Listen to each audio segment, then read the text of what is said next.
Cyber સ્લેવરીના international રેકેટના ગુન્હામાં નાસ્તા ફરતા 2 આરોપીને મુંબઈ તથા સાબરકાંઠા ખાતેથી સાયબર ક્રાઇમની સેલની ટીમે ઝડપી પાડ્યો. ભારતના જુદા જુદા રાજ્યોમાં નોકરી શોધતા લોકોને વિશ્વાસમાં લઈ નોકરીની લાલચ આપી નોકરી આપવાના બહાને થાઇલેન્ડ મોકલી બંને દેશ વચ્ચે આવેલી નદીમાંથી ગેરકાયદેસર રીતે બોર્ડર ક્રોસ કરાવી મ્યાનમારમાં સાયબર ક્રાઇમના ગુના આચરતી ચાઇનીઝ ગેંગને સોંપી દેવા મામલે સાયબર ક્રાઇમની ટીમે વધુ 2 આરોપીઓને શશાંક યોગેન્દ્ર વાસુદેવ સહાય સક્સેનાને મુંબઈથી અને દાનિશ સુલેમાન હસન દાંત્રેલિયાને સાબરકાંઠા ખાતેથી ઝડપી પાડ્યા હતા. તો અત્યાર સુધી આ ગુન્હામાં 6 આરોપીઓ પોલીસ સાથે ઝડપાયા છે. સાયબર સ્લેવરીની રેકેટમાં સુરત સાયબર ક્રાઇમ સેલે હવે બીજા 2 આરોપીઓને ઝડપી પાડ્યું છે. અગાઉ અમે લોકોએ 4 આરોપીઓને ધરપકડ કરી હતી. એ 4 એજન્ટ તરીકે કામ કરતા હતા.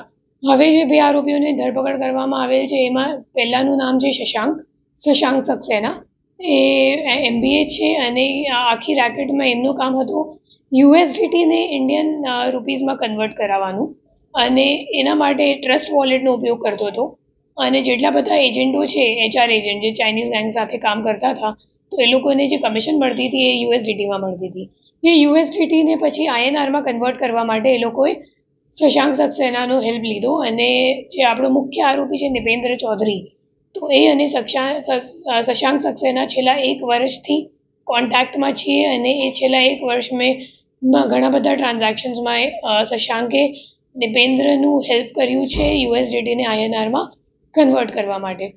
પછી બીજો આરોપી જે છે એ સબ એજન્ટ તરીકે છે. એમનું નામ છે દાનિશ અને એ એકચ્યુઅલી સાબરકાંઠાનું છે અને સાબરકાંઠાની આપણે લોકોએ લઈને આવ્યા છે. અને જે દાનિશ છે એના ઉપર પણ ઘણા બધા એજન્ટો છે પણ દાનિશનો જે સબ એજન્ટ હતો આકિબ જેને અમે લોકોએ છેલ્લે ધરપકડ કરી હતી અને દાનિશે છેલ્લા 1.5 થી 2 મહિનામાં 2 માણસોને ત્યાં ઓલરેડી મોકલી આપ્યું છે અને અત્યારે પણ ત્યાં કામ કરે છે મ્યાનમારમાં.